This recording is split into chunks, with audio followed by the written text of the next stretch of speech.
This is for completion of HSER 508. This is my interpersonal communication project. Next slide. Well, my name is Nicholas Mathis, and I'm 25 years old. I've been married for 3 years. I've got a daughter who's almost 2. And as way of introduction, of course, we're going to talk about my life goals and barriers and noise and all of that is required. But I do want to take a brief moment and just introduce myself. I received my call into ministry when I was 13 years old, and this call has prompted my decision to pursue a degree in counseling, so that I can be better equipped to serve God's people.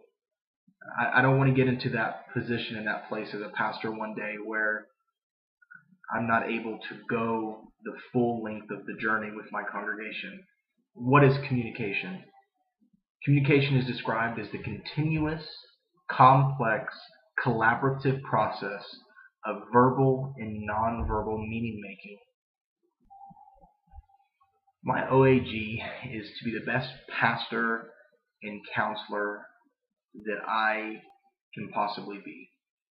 To be an effective listener, to be an effective talker, and to give sound advice to those who are at the end of their rope. I'm taking these classes, especially marriage and family in general, because it will help me enlarge that conversation with my congregation, with that average American church family. It says this: long-term goals are too often the items to which we pay the least attention, although they are the most important. Since there's no boss asking for a completed assignment and no deadlines to meet, long-term goals are too easily pushed to the back burner. But when we complete our long-term goals, we become who we want to be, which is why long-term planning and carving out the time to reach those goals is so important. I've always been the peacekeeper in my home. I've always been the peacemaker and the peacekeeper. And just because I was that way growing up, it has followed me into my adult life, into my adult relationships. So when I did my behavioral blend exercise right at the beginning of the semester, I wasn't really surprised after doing the research that I came out as a combination DSI, which essentially means that I can be dominating, inspiring, and submissive all at the same time, and that can be really confusing for people. I'm a people person, and I like for people to like me, and I like to make people happy, and that's a negative trait sometimes. I know that there's been several occasions that it's been my responsibility to call somebody to the carpet, to really, tell them what they're doing and call out the sin. And I didn't do it because I had that fear that my relationship with them would be damaged. You see, but what is a negative trait in that, it to me is also can be seen as a positive trait, in that I am absolutely sold out for relationships and for people. I really like, Peterson writes that relating to people based on logic and thinking alone rarely builds close relationships. Man, that resonates with me so much because, gosh, yeah, I can think logically, and all of that. But I understand that relationships are based on trust, honesty, and from the heart. It's negative in me, and so what is so positive in me?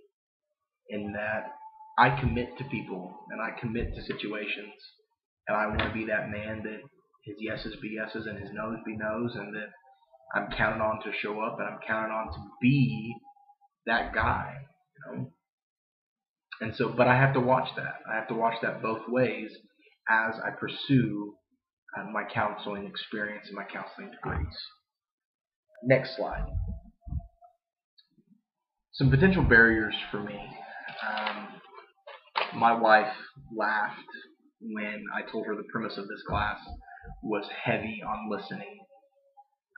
She laughed a lot because I traditionally am a terrible listener.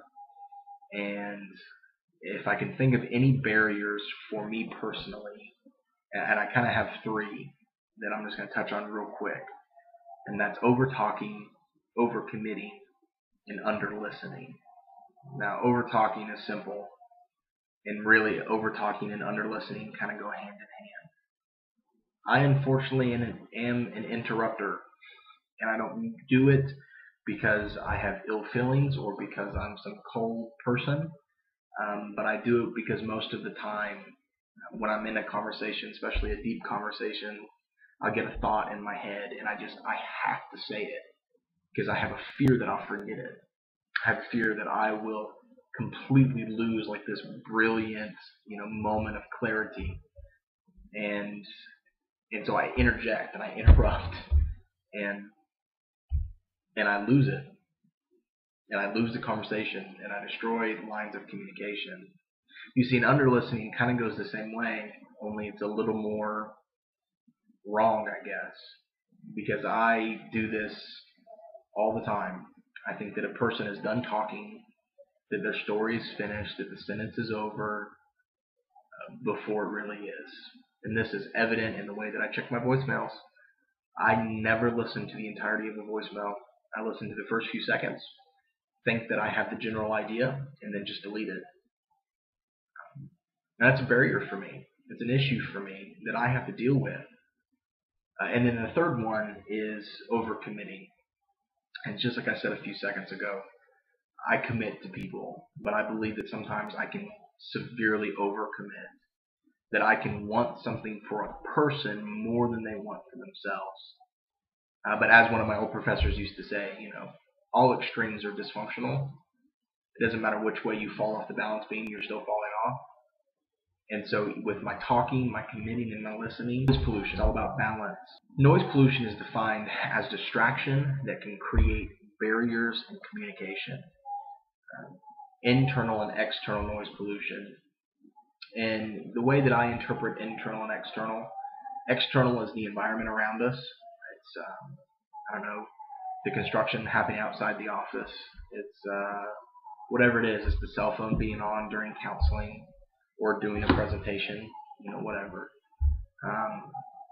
And I would say for that, the solution to external pollution is to make sure that the space and the time that you're counseling is well suited for the experience. The environment needs to be suited for what you're doing. Psychologists and neuroscientists estimate that we spend between 15 and 50% of our waking hours daydreaming. That is straying away from focused tasks or external stimuli to inner thoughts, fantasies, and feelings. 50%, I'm probably more like 75. And I know that I'm the world's worst multitasker, and that when it comes time for counseling, when it comes time for serious business one-on-one, that I don't even need to make the attempt to multitask. Now, as far as internal noise goes, this to me represents the emotions and just the emotional strain that counseling has on a counselor, coming home every day feeling burdened and bogged down with all of the problems of the people that you've talked to, the horrible stories. Just being in ministry and talking to some kids, some students, and just hearing about their lives destroys me. I come home broken for their lives. You see, and the way to deal with internal noise pollution is to make sure that you have that healthy release. You have that healthy release valve that's not running out and doing something crazy, but it's something constructive, and it's something that you benefit from in the end. Final slide, if you go ahead and change, is plan of action. And you'll see the first bullet point there, don't panic. Don't panic. See, here's my plan of action to help others join the conversation and to help grow my interpersonal communication skills. Here's my plan of action. Stay calm. Because once I get offended, once I get hurt, and I become the hurt party, there's no growth there. There's no health. Everything just begins to degenerate downwardly. Peterson states that I prefer to think of feelings as pure energy. We can choose to direct their energy as with gasoline in a tank. We can choose to use the power to drive a hurt youngster to a hospital or to run over someone.